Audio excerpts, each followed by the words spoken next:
Mesdames, Messieurs, bonsoir et bienvenue sur Economia. La finance islamique dont nous allons parler maintenant pèserait aujourd'hui de par le monde près de 2000 milliards de dollars et représenterait en Algérie quelques 200 milliards de dinars, pour ainsi représenter quelques 2% de part de marché sur le système bancaire uniquement. Basé sur la charia et les principes de l'islam, ce système financier reste encore méconnu en Algérie, bien que pour l'essentiel, deux banques, El Baraka et El Salem, et une compagnie d'assurance, Salama, proposeraient depuis quelques années une série de produits adaptés à ce mode de financement. Nous verrons que cette finance, censée être en parfaite adéquation avec notre Constitution, navigue pourtant sans législation ou réglementation spécifique et sans encouragement notable, ce qui n'est pas pour booster plus fortement ce système financier qui est pourtant bien installé dans les pays du Moyen-Orient et que tente tous les jours de séduire une partie du monde occidental. Alors pourquoi? C'est ce que nous verrons dans un instant avec nos spécialistes de cette finance islamique, théoriques et praticiens. Théoriciens et praticiens, ils nous diront ce qu'il en est vraiment. Voici donc nos trois invités. Nasser Hider, vous êtes depuis janvier le directeur général d'Al Salam Bank Algeria, une compagnie à capitaux golfiques. Vous êtes diplômé de l'École nationale d'administration d'Alger et avez fait l'essentiel de votre parcours au sein d'Al Baraka Bank, un partenariat algéro-saoudien entre la Badr et le groupe Banque El Baraka. C'est d'ailleurs la première banque à produits de finance islamique vous en avez été d'ailleurs son secrétaire général jusqu'à peu encore. Vous êtes considéré comme l'un des meilleurs spécialistes de la question de la finance islamique et ce qui vous vaut d'enseigner également cette matière près de l'université de Paris-Dauphine et à l'université de Strasbourg en France. Mohamed Boujelal, vous êtes professeur d'économie et de finance à l'université de Msila. Vous êtes vous aussi considéré comme l'un de nos meilleurs spécialistes de la question de la finance islamique, ce qui vous vaut d'ailleurs aussi de l'enseigner en plusieurs points de la planète. Et vous avez d'ailleurs à votre palmarès plusieurs publications qui sont des références pour tous ceux qui veulent approfondir leurs connaissances sur ce système financier appelé à se développer. Enfin, Ahmed Hadj Mohamed, vous êtes le directeur général de la gamme Assurance, mais ce n'est pas à ce titre que je vous ai invité. Je l'ai fait parce que vous avez été durant cette année le patron de Salama Assurance, qui font de vous aussi un excellent praticien de la finance islamique. Salama Assurance Algérie. Ajoutons que vous êtes connu pour être l'un des meilleurs spécialistes de l'assurance en général, avec, nous dirons, deux domaines de prédilection, l'assurance de personnes et l'assurance islamique, que malheureusement vous ne faites pas actuellement et directement au niveau de la gamme. Alors, pour entrer en matière dans ce débat, est-ce que l'un d'entre vous peut nous donner une vue d'ensemble sur la finance islamique de par le monde et en Algérie en particulier? Alors aujourd'hui, qu'est-ce que ça représente? Est-ce que ce mode de finance est en plein boom? J'aimerais écouter d'abord vous, le théoricien, professeur Boujelal. Okay. Merci pour l'invitation, M. Alalouche. Et je commencerai par dire que la finance islamique, elle a débuté au milieu des années 70, avec la création notamment de la Banque islamique de développement en 1975, puis la Dubai Islamic Bank, et après on a vu la création de plusieurs banques islamiques, la Kuwait Finance House, etc. Mais l'essor de la finance islamique, on peut dire qu'elle a vraiment elle a suscité l'intérêt des spécialistes, des professionnels et même des universitaires après la crise financière des subprimes. Parce qu'à ce moment-là, on a dit, ah tiens, notre système financier conventionnel basé sur la pratique de l'intérêt, et il bute toujours sur des crises récurrentes. Alors, comment s'en sortir? Et là, on voit des professionnels de très haut niveau dans le monde occidental qui s'intéressent à la finance islamique.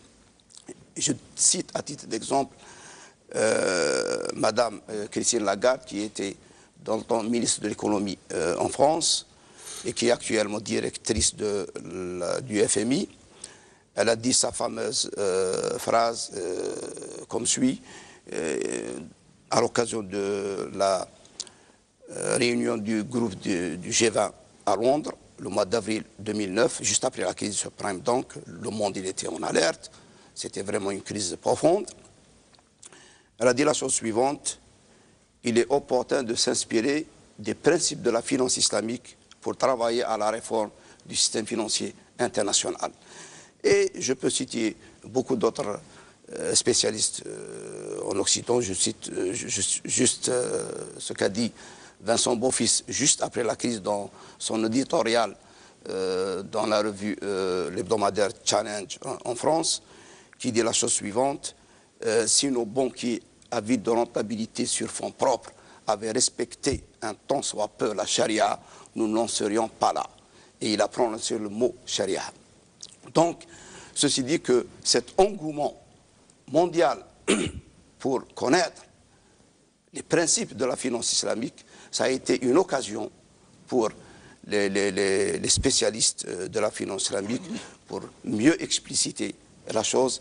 Et c'est pourquoi on a vu des pays occidentaux comme l'Angleterre, la Grande-Bretagne, je cite aussi plusieurs pays, je cite Singapour, qui sont vraiment avancés dans le domaine de la finance islamique, sans citer évidemment les pays musulmans, les pays du Golfe, la Malaisie, etc., où vraiment la finance islamique, elle a fait un taux de progression à 2 chiffres. Donc c'est très intéressant. Et puis arrive l'Algérie.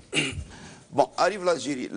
L'Algérie, bon, c'est vrai, l'Algérie a autorisé la création de la banque El Baraka, dont vous avez présenté, vous l'avez dit dans votre présentation, depuis le début des années 90. C'est ça, je crois. Elle a été créée en 92 ou 91, comme ça.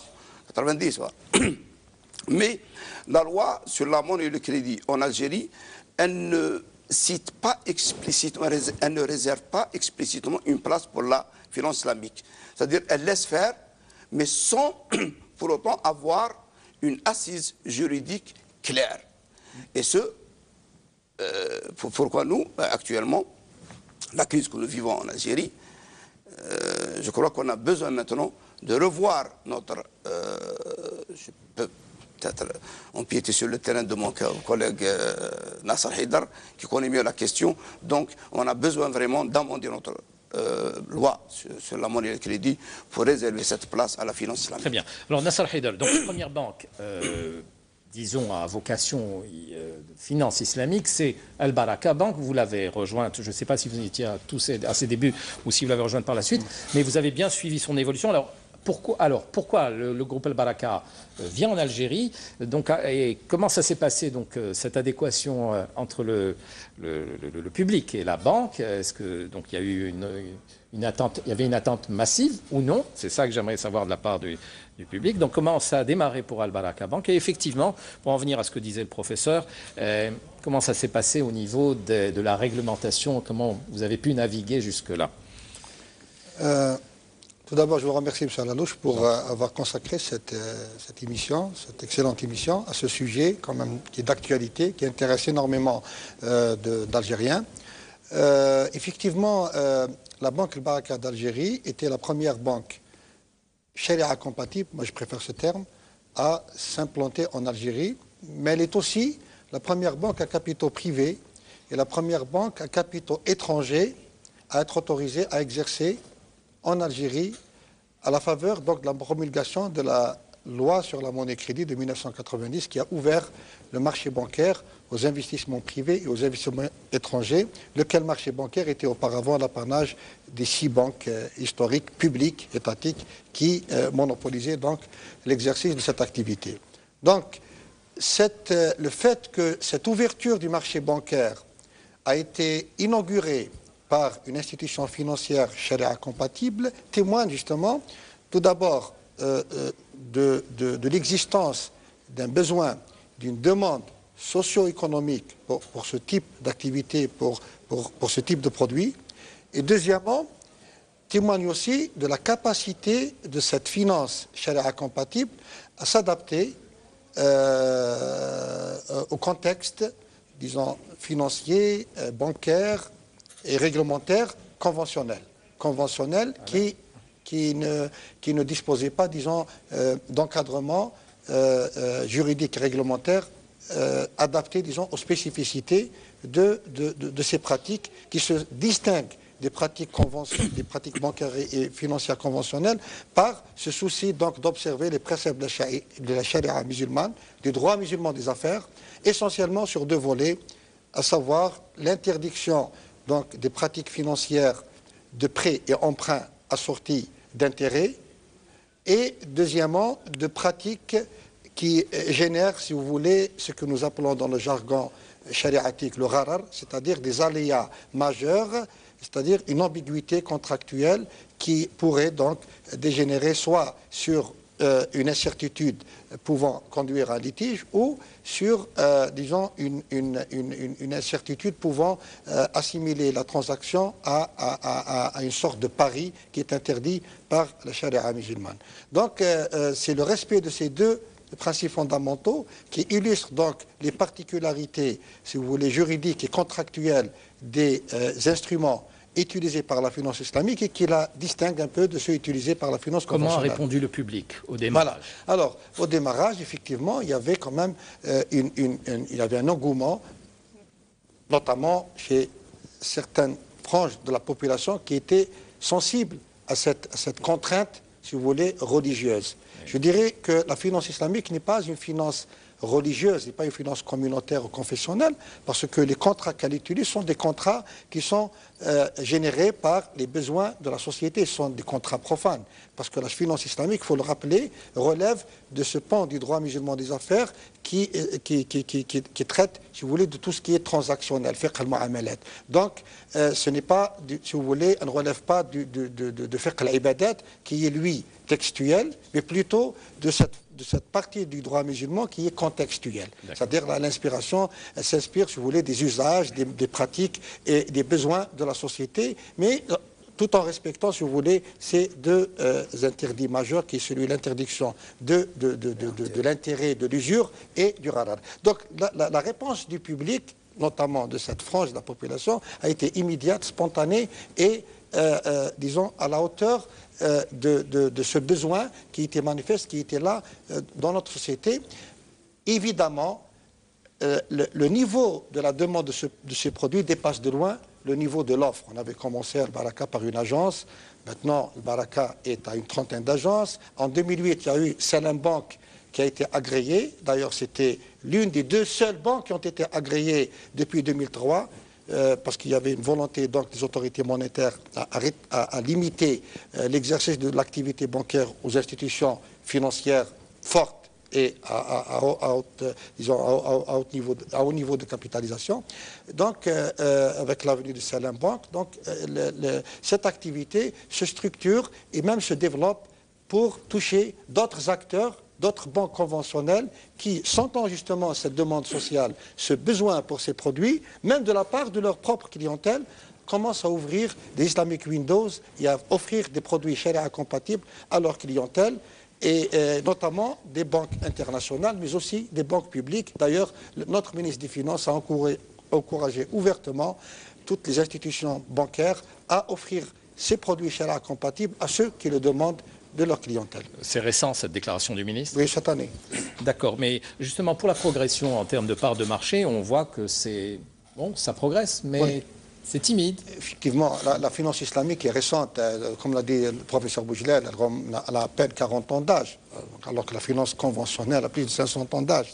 Et deuxièmement, effectivement, le système bancaire a hérité d'une organisation bancaire qui est là, qui existait avant l'indépendance. Et ces nouvelles pratiques, la Banque al-Baraka a été agréée en 1991, Salam Bank en 2008, donc il faut du temps pour que leurs activités se développent et prennent plus sur le marché. Monsieur Hadj Mohamed, vous êtes je disais donc à la tête de la gamme et vous avez été pendant 7 années à la tête de Salama Assurance. Alors, pour Salama qui offrait des produits aussi islamiques, comment ça s'est passé? Est-ce que c'était le même canevas que pour El Baraka Bank? Comment ça s'est déroulé? Comment ça a évolué au niveau de l'assurance islamique? Bismillah ar-Rahman ar-Rahim. Je vous remercie pour avoir invité à cette émission très intéressante. Effectivement, à Salama, dans le temps, justement, on a vu qu'on pouvait développer des produits d'assurance de personnes qu'on appelait Family Takaful, c'est des produits d'épargne et de prévoyance basés sur le risque d'essai et l'épargne.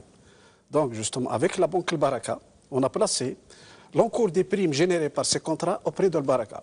Et on a commencé et on a mis en place de nouveaux produits qu'on appelait Family Takaful, prévoyance et épargne. Et ces produits, je vous le rassure, monsieur, ont commencé à avoir une demande authentique, ni adossée à des emprunts bancaires, ni quoi que ce soit. C'est des gens qui viennent pour dire, voilà, on veut prendre telle assurance. Prévoyance en cas de décès pour protéger la famille ou épargne pour des projets ou pour des retraites. Et je vous assure qu'on a commencé avec bien sûr, on a formé des universitaires, des commerciaux qu'on appelait des conseillers à la clientèle. On les a formés et on les a mis dans le marché. Ça a commencé à marcher et tenez-vous bien, dans des sociétés traditionnalistes. Par exemple, à Gardaya, avec un commercial, on a vendu de l'épargne et de la prévoyance pure avec une demande pure, non adossée à une obligation bancaire, avec ces produits-là.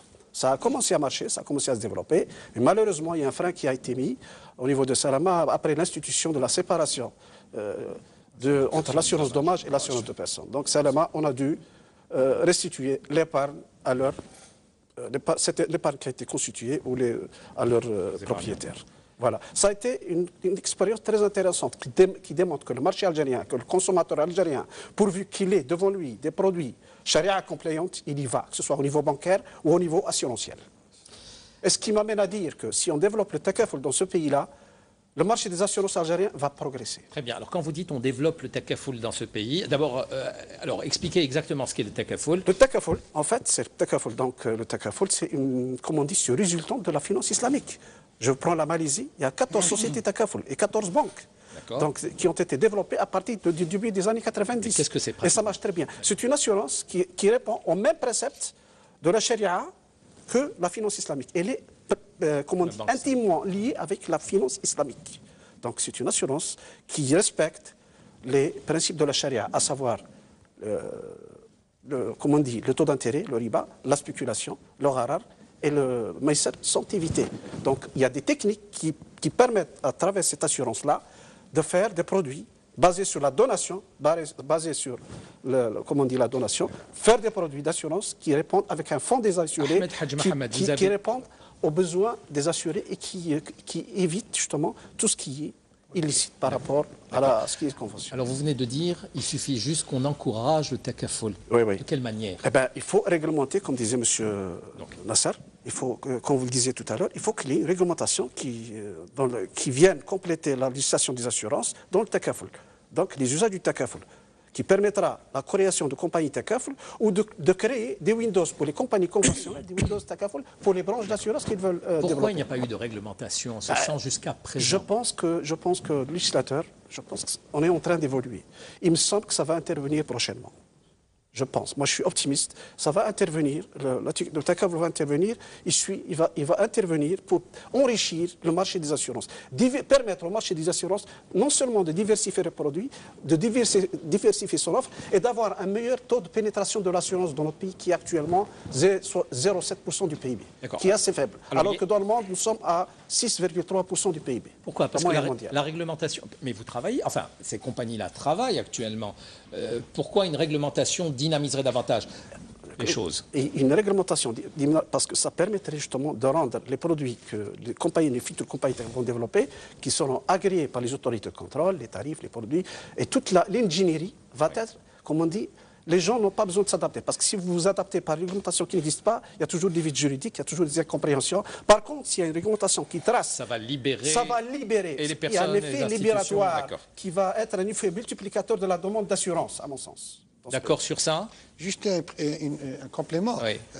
Pour illustrer un peu cette contrainte, de l'impact de l'absence du cadre légal et réglementaire adapté sur le développement d'activités, c'est que toutes les sociétés d'assurance, y compris celles qui travaillent sur les principes du takaful, sont astreintes à déposer 50% de leur excédent d'exploitation en banque du Trésor qui leur verse en contrepartie donc des intérêts. En tant que compagnie charia compatible, ces intérêts-là, elles ne peuvent pas en profiter, ils doivent être neutralisés dans un fonds d'œuvre caritative, ce qui impacte directement leur rentabilité. Voilà un simple exemple qui illustre un peu cette problématique d'absence de cadre réglementaire. Davantage, parce que c'est que les compagnies d'assurance sont obligées de par la loi de couvrir leurs engagements financiers, leur dette technique par des placements financiers. Alors, 50% de ces placements doivent être mis au niveau du Trésor, des bons du Trésor, qui donnent un taux d'intérêt de 0,5 à 3%, ou dans les banques. Cela veut dire que vos institutions qui travaillent dans le Sharia compatible sont tenues d'aller se ressourcer dans un environnement qui n'est pas Sharia compatible. Oui, mais quand j'ai évoqué l'exemple d'une famille Takaful, nous, à Salama, on a satisfait à cette exigence réglementaire, mais les primes d'assurance générées par les assurances famille Takaful, on les a placées à Al-Baraka. Nous étions obligés de le faire, parce que nous avons satisfait aux engagements de la loi. Oui, mais Al-Baraka elle-même, ou Salam Bank certainement, quand elles ont besoin de se ressourcer, elles sont obligées d'aller dans le système conventionnel. Pour se refinancer. Pour le refinancement. En fait, le marché était surliquide pendant plusieurs années, donc il n'y avait pas ce besoin. Mais avant, effectivement... Des taux de participation, pas des taux d'intérêt. Avant et à l'avenir. Non, on avait justement négocié avec la Banque centrale à l'époque, dans les années 90, une convention qui nous permettait, dans le cadre de la reprise de liquidité, sans passer par le marché monétaire, de placer nos excédents de liquidité Al-Baraka auprès de la Banque centrale et qui nous calculait en quelque sorte une sorte d'index qui déterminait la capacité de refinancement sans payer d'intérêt d'égal montant auprès de la Banque centrale. C'est-à-dire quand j'ai des excédents, je les place à condition que la Banque centrale me reprête le même montant sur la même période. Il y avait des artifices qui nous permettaient un peu de contourner cette problématique d'absence. Bien sûr, je l'en prie.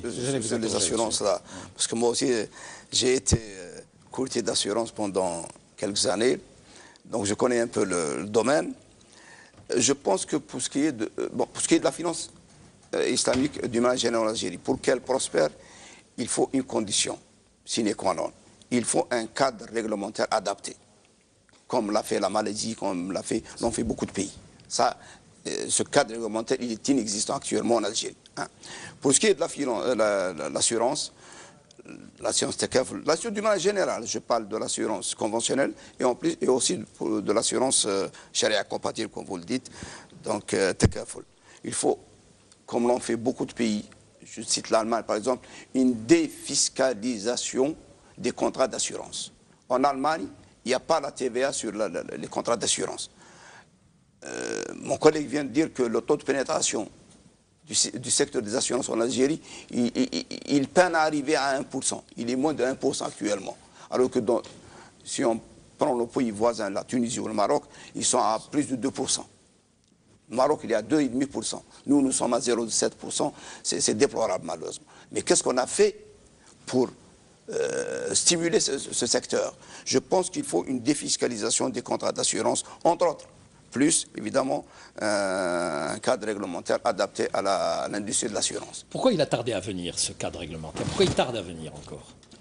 J'aimerais savoir s'il y a des raisons politiques ou bien est-ce que c'est juste les lenteurs. Mais les lenteurs, ça fait 25 ans qu'existe la banque Al-Baraka. Monsieur Alouche, j'ai fait des propositions. Parce qu'il y a une attente du public, il y a un grand public. Pour stimuler. Il y a un problème aussi de communication, on va le voir, parce qu'il y a beaucoup de gens qui ne savent pas qu'on peut se rendre à ce type de banque et pour avoir des... Oui, je vous le dis, notamment, par exemple, sur les produits immobiliers. Est-ce que vous faites du crédit immobilier? Effectivement, les banques islamiques offrent des crédits immobiliers sur la base de la formule, par exemple, achat et revente à terme, moyennant une marge bénéficiaire, ou bien une formule de leasing, de location assortie d'une promesse de vente, qui se substitue donc au prêt immobilier classique conventionnel et qui pratiquement offre le même service, mais structuré de manière charia compatible. Sur les logements sociaux, par exemple, est-ce qu'on n'aurait pas pu vous associer? Est-ce que vous avez été associé ou pas sur ce... Parce que moi, je connais beaucoup de personnes qui ont dû se désister quand on leur a mis la pression, alors que, parce que pour des raisons religieuses, ils cherchaient. Et ils ne savent pas toujours vous exister. Nous avons rencontré quelques problèmes avec certains promoteurs immobiliers publics, dans le cadre, par exemple, du logement social participatif à l'époque, maintenant ça s'appelle logement participatif aidé, quelque chose comme ça, ou bien avec voilà, c'est-à-dire que ces organismes-là, dans le cadre du montage qu'elles exigent, montage financier qu'elles exigent de leurs clients, c'est-à-dire la partie apport personnel, voilà, ils les orientent carrément sur des banques conventionnelles et Et particulière. Essentiellement publique. Quand ces gens-là, quand ces clients-là demandent à aller auprès d'une banque, par exemple Sharia compatible, ils n'ont pas de répondant auprès de ces promoteurs, ce qui constitue effectivement un frein. Et ce qui est une incohérence, une anormalité pour des gens qui sont religieux et qui... Voilà, c'est la liberté du choix. Nous sommes dans une économie de marché où chaque citoyen, chaque acteur devrait disposer du choix des modes de financement. J'adore soulever ces incohérences dans mon émission, et là, c'en est une belle. Je pense qu'il peut y avoir une solution dans le cadre de la finance charia compliant, justement. Quand on voit l'expérience des pays musulmans, comme la Malaisie, comme même la City de Londres, où il y a des soukouks, des certificats adossés à des investissements immobiliers. Qu'est-ce qui nous empêche dans ce pays-là d'instaurer un fonds souverain pour délivrer justement des soukouks, ce qu'on appelle des soukouks, charia compatibles, pour financer ce genre de projet et d'autres. Même en France, il y a EDF qui finance un projet de photovoltaïque à partir d'un souk qui a été créé par une institution privée. Qu'est-ce qui nous empêche de le faire? C'est une solution extraordinaire qui permet même de ramener, de drainer l'épargne intérieure et de l'encourager.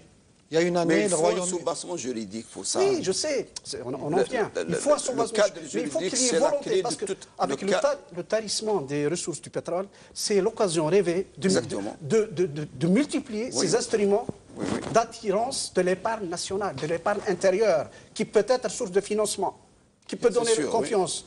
En interne et qui peut aussi ramener les idées en externe. Parce que beaucoup de personnes conservent leur argent à la maison. Effectivement. Il y a le Royaume-Uni qui, il y a une année, il a fait l'émission de Soukouk pour 200 millions de livres et qui ont été surbookés, c'est-à-dire le montant de souscription de 2,3 millions de livres sterling pour une souscription, pour si vous voulez, un emprunt de 200 millions de livres sterling. Ce qui dénote donc qu'il n'y a aucun complexe religieux par rapport à cette... Il existe un marché potentiel énorme pour la finance islamique en Algérie. Il suffit juste, comme je l'ai dit, de penser à créer, à mettre en place ce cadre réglementaire, juridique, adapté.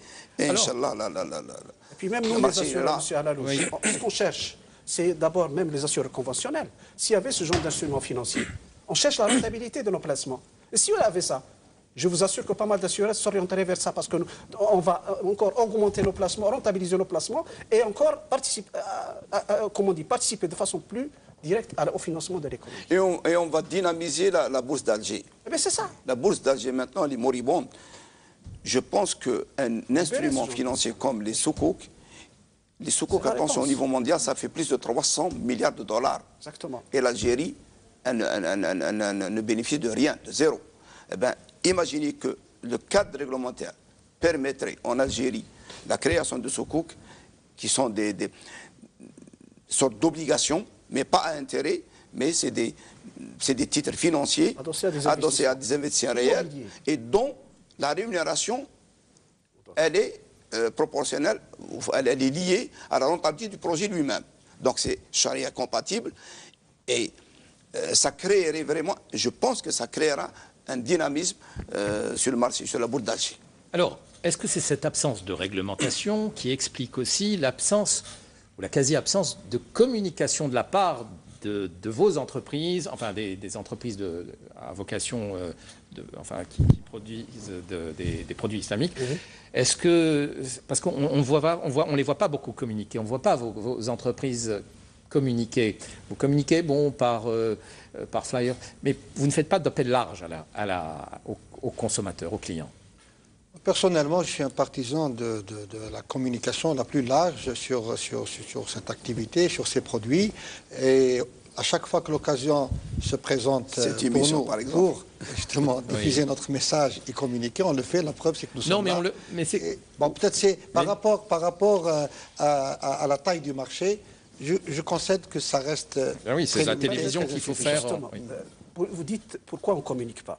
Qu'on nous donne d'abord l'occasion de créer des produits charia complets, des produits attractifs pour qu'on puisse communiquer. Je prends l'exemple, juste je fais un parallèle. On veut exporter. Mais exporter quoi? Il faut d'abord produire. OK? Donc pour communiquer, il faut mettre en place, monter des produits financiers dignes d'être communiqués. Donc, attractifs pour le demandeur, pour l'épargnant.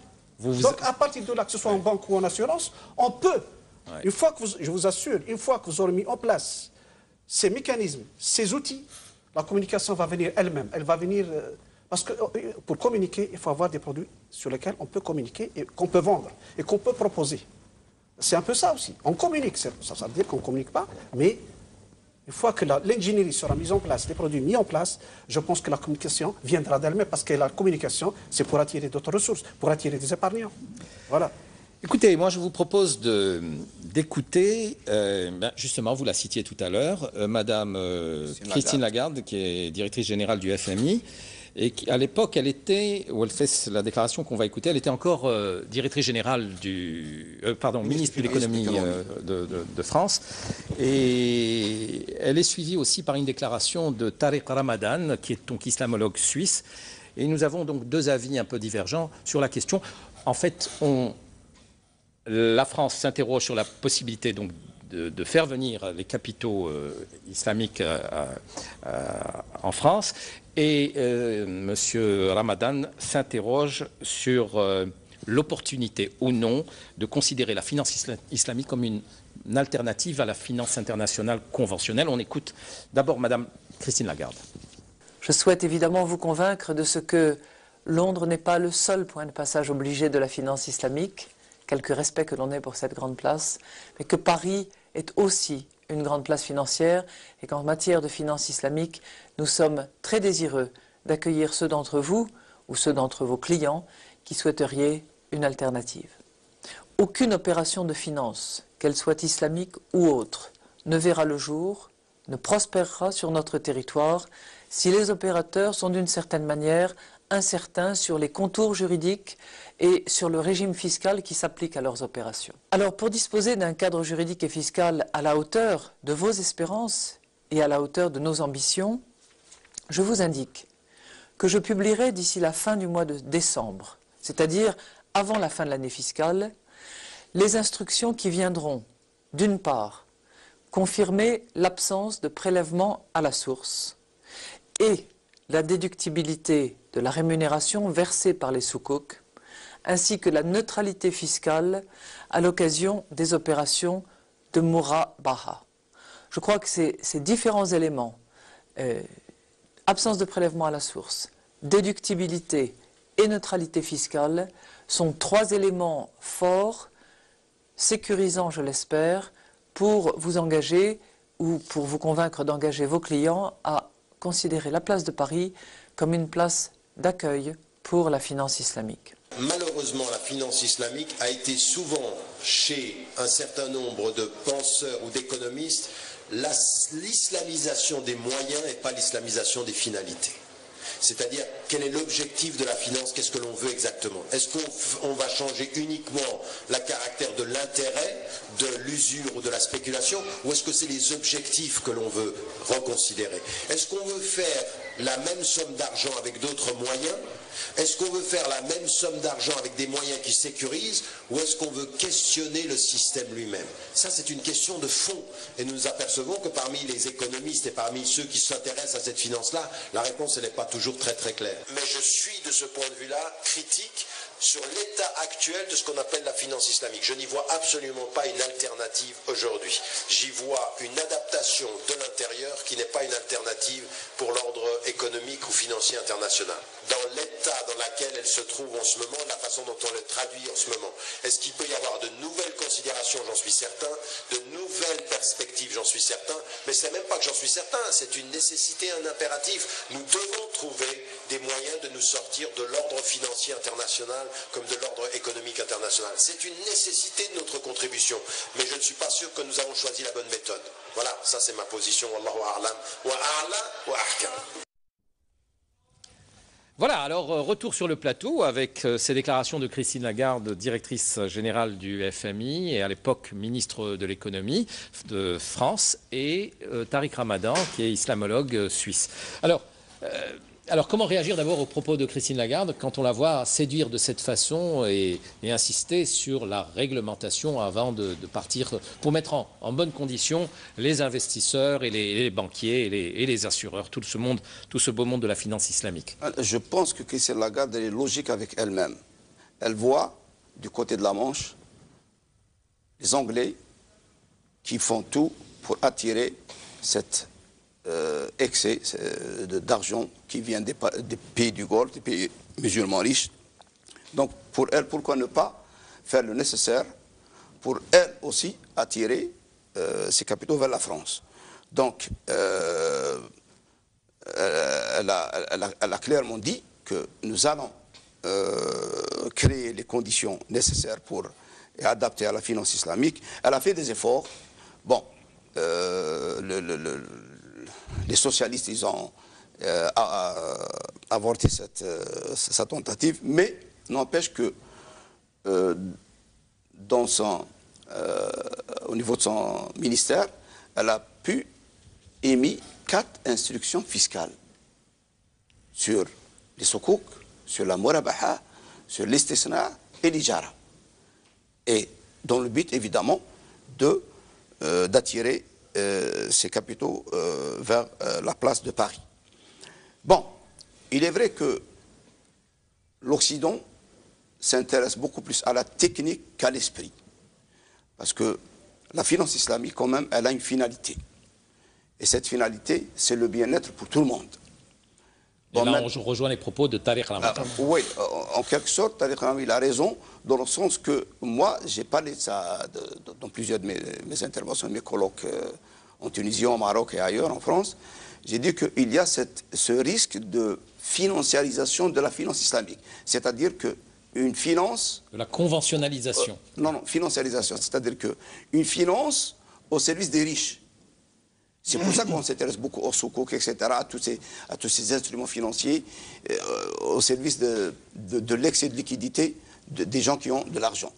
Mais moi, la finance islamique, je l'approche autrement. Moi, je dis que le petit fellah, là, ou bien ce jeune diplômé ou non, qui a un projet, qui est porteur de projet, qui n'a pas les fonds pour monter son projet, qu'est-ce que la finance islamique peut lui proposer? C'est ça, en fait, en définitive, pour moi, la finance islamique a vocation de développement et de croissance, de progrès de la société. Et où on en est de ce point de vue, ici? On est en retard. La finance islamique, elle est en retard sur ce point. À mon avis, il y a les professionnels devant moi, mais moi, je suis la finance islamique depuis plus de 3 décennies. Je pense qu'on est en retard et c'est peut-être une occasion pour nous en Algérie de développer ce segment de finance indirecte au service du citoyen et pas de la finance uniquement, la finance directe au service des riches. D'accord. Alors, je vais vous demander de réagir aussi aux propos de Tariq Ramadan et de Christine Lagarde, mais juste avant, mais quel est l'essentiel justement pour rejoindre ce qu'il disait, l'essentiel des portefeuilles d'Al-Salam Bank et de portefeuille clients et d'Al Baraka, puisque vous y étiez? Bon, Al Baraka où j'étais, l'essentiel c'est des entreprises, parce qu'avec l'interdiction du crédit à la consommation, la part du crédit aux particuliers s'était rétrécie, mais nous avions un portefeuille important de retail, de particuliers. À Salam Bank, c'est pour le moment un portefeuille entreprise, mais nous allons lancer très bientôt le crédit aux particuliers, que ce soit dans la consommation, production nationale bien sûr, que dans l'immobilier. D'accord, on va y revenir. Alors, sur les propos de Tariq Ramadan, sur l'islamisation des produits, ou plutôt l'islamisation des finalités plutôt que celle des produits. Alors, commençons par M. Tariq Ramadan. Moi, je rejoins sa réserve par rapport à une éventuelle instrumentalisation de la finance islamique dans le sens de cette approche formaliste, instrumentaliste, qui privilégie la conformité formelle, je dirais, aux règles subsidiaires de la charia au détriment des finalités globales de la charia. Mais là, à quel public il s'adresse? Bon, il s'adresse essentiellement, je pense, si je l'ai bien compris, au public musulman. C'est-à-dire que moi, je trouve inconcevable que des capitaux à sensibilité religieuse cherchent des placements charia compatibles en Occident pour financer de l'immobilier, par exemple, à Londres, ou pour financer des entreprises en difficulté dans tel ou tel autre pays occidental, et délaisser des projets structurants ou créateurs d'emplois ou qui peuvent aider au développement économique de pays musulmans. Je pense qu'on devrait commencer par financer le développement chez nous, bien sûr de manière professionnelle, rentable, bancable. Bien sûr, on ne va pas jeter l'argent d'investisseurs, même à sensibilité religieuse, par les fenêtres, mais nous avons plus besoin de ces capitaux dans notre monde musulman qu'ailleurs. Et c'est le cas, c'est ce que fait Al Baraka Bank et Salam Bank? Non, pas du tout. Non, nous n'avons aucun investissement étranger. La réglementation d'échange, grâce à Dieu, nous Mais pour le groupe? Pour le groupe, non. Pour le groupe, l'essentiel, que ce soit le Baraka ou Salam, leurs investissements en matière bancaire sont au sein de Salam Bank, le groupe Salam, enfin le Salam. Nous avons Salam Bahreïn, Salam Soudan et Salam Algérie pour le moment. Le groupe Baraka dispose de 12 banques dans les pays musulmans pour le moment.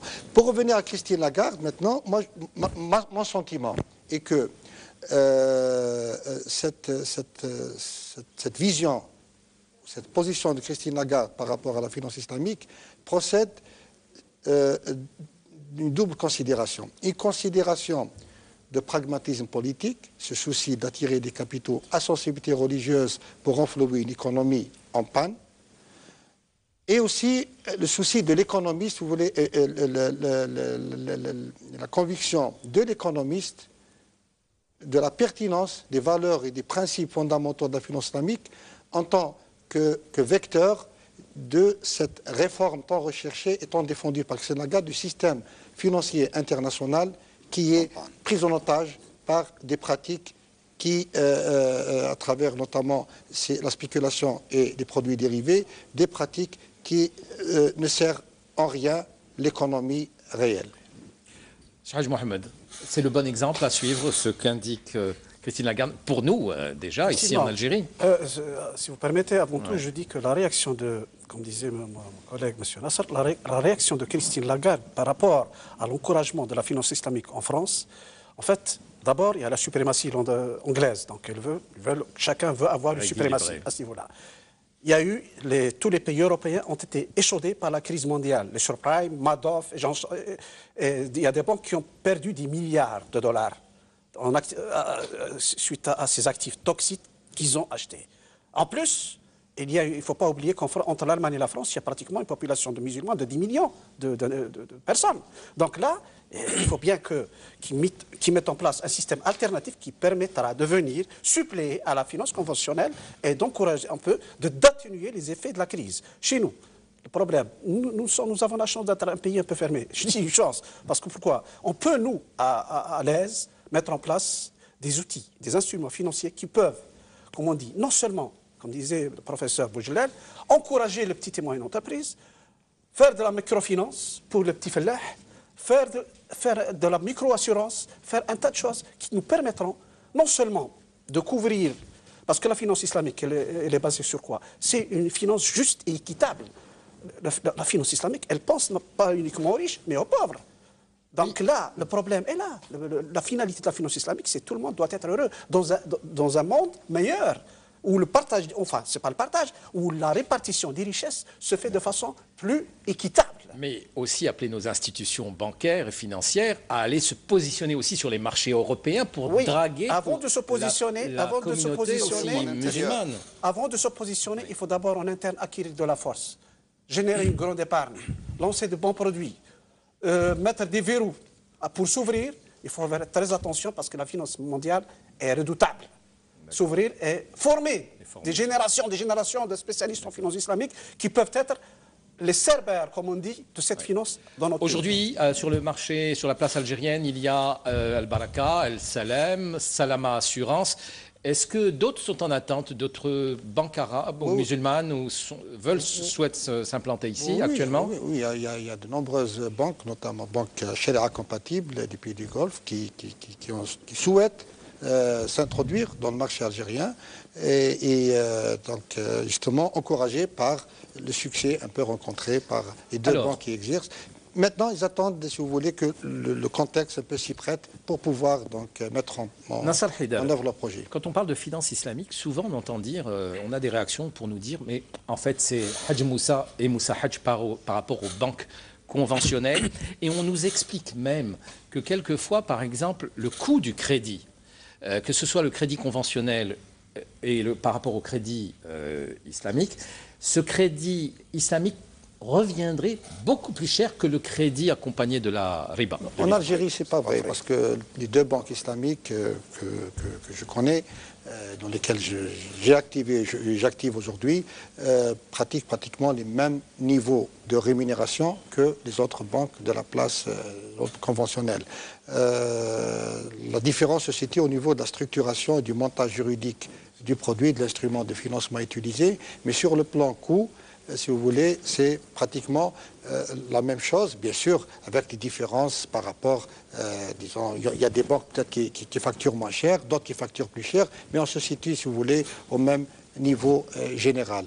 Ailleurs, peut-être, compte tenu de la cherté un peu de la structuration de ces produits par rapport au coût du conseil, par exemple, juridique ou des cabinets qui travaillent sur ça, peut-être ça revient un peu plus cher. Mais en Algérie, je vous rassure, c'est pratiquement le même coût que le reste des intervenants. Mais justement, on dit que pour élaborer vos techniques de calcul pour distinguer votre marge bénéficiaire, vous employez à d'abord calculer les taux usuraires que font les autres pour revenir à des marges. Vous savez, par rapport au mode de financement par endettement, par exemple la vente à terme, l'essentiel que le contrat, c'est un contrat de vente. La banque achète et revend le produit ou le donne en location, en leasing par exemple. Comment calculer le prix de vente? Là, on peut se référer, si vous voulez, à n'importe quel indicateur dans le taux de rendement, si vous voulez, des autres intervenants de la place pour rester au même niveau de benchmarking, au même niveau de compétitivité. Donc le plus important, c'est le contrat lui-même, que ce ne soit pas un contrat de prêt assorti d'intérêt, mais un contrat de vente à terme ou de location assortie d'une promesse de vente ou d'un contrat d'istisna, c'est-à-dire de fabrication, réalisation d'ouvrage, c'est-à-dire rester dans la logique de la vente et non pas dans la logique du prêt à intérêt. Mais il y a une différence fondamentale là, parce qu'il faut que les téléspectateurs le sachent bien. Ça ne veut pas dire que si les banques islamiques calculent leur marge, grosso modo à peu près équivalente au taux d'intérêt prévalent sur le marché, mais il y a une différence de taille. La banque islamique, lorsqu'elle calcule sa marge, cette marge, elle est fixe. Elle ne peut pas être altérée, elle ne peut pas augmenter.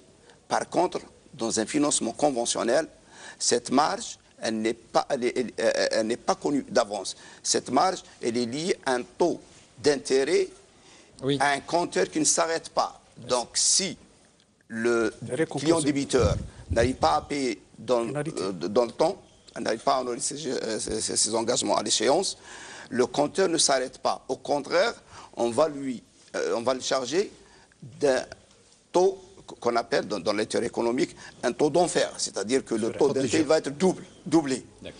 Et au final, le client débiteur se retrouve avec une charge financière trop importante par rapport à celle exigée et imposée par la banque islamique. Et ça, c'est très important. Il y a une différence évoquer peut-être le verset coranique qui peut répondre à cette question, qui a interdit la prohibition de l'usure, qui était précédé par le verset donc dit, parce qu'ils disent que le commerce est similaire à l'usure et Dieu a autorisé le commerce et interdit l'usure. Dites-le en arabe aussi. Donc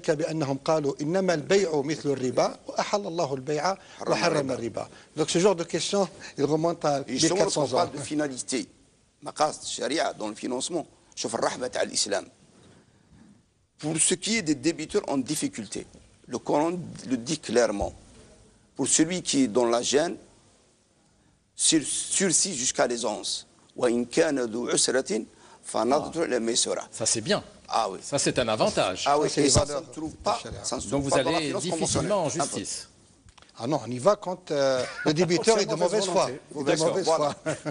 Sur les autres banques conventionnelles qui affichent ou qui ouvrent des fenêtres pour la finance islamique, on dit que ce sont des effets de façade et de marketing. Est-ce qu'elles en font réellement, les autres banques, ou pas? Le plus important est que les produits offerts par ces Islamic Windows soient conformes aux principes de la charia.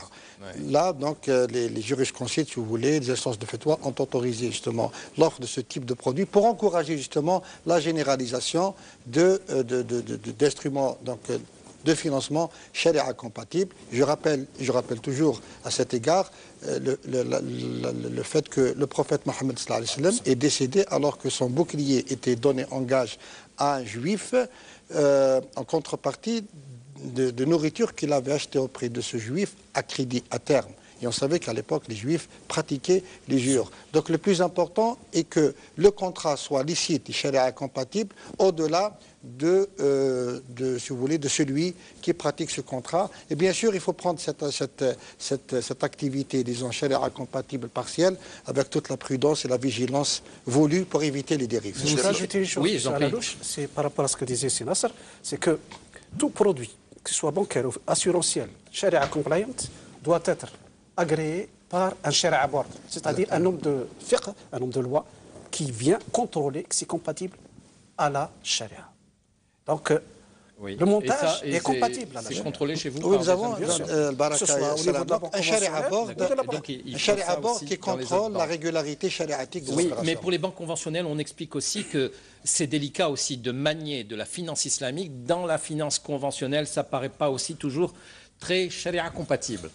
Si vous ouvrez un Windows, si vous ouvrez un Windows, que ce soit pour l'assurance ou la banque, vous ouvrez un Windows charia compliant, charia compatible pour une branche ou une activité donnée, vous devez respecter les principes de la loi musulmane. Il faut une tenue comptable à part. C'est ces produits. Séparation. Même l'administration fiscale doit souffrir aussi un petit peu. Ça, il y a une adaptation. Non, sur le plan fiscal, c'est le même régime. D'accord. On parle depuis tout à l'heure de la finance islamique. Vous citiez les Juifs il y a un instant. Mais en fait, les trois religions monothéistes, je crois, condamnent l'usure. Donc en fait, on devrait parler de finance abrahamique.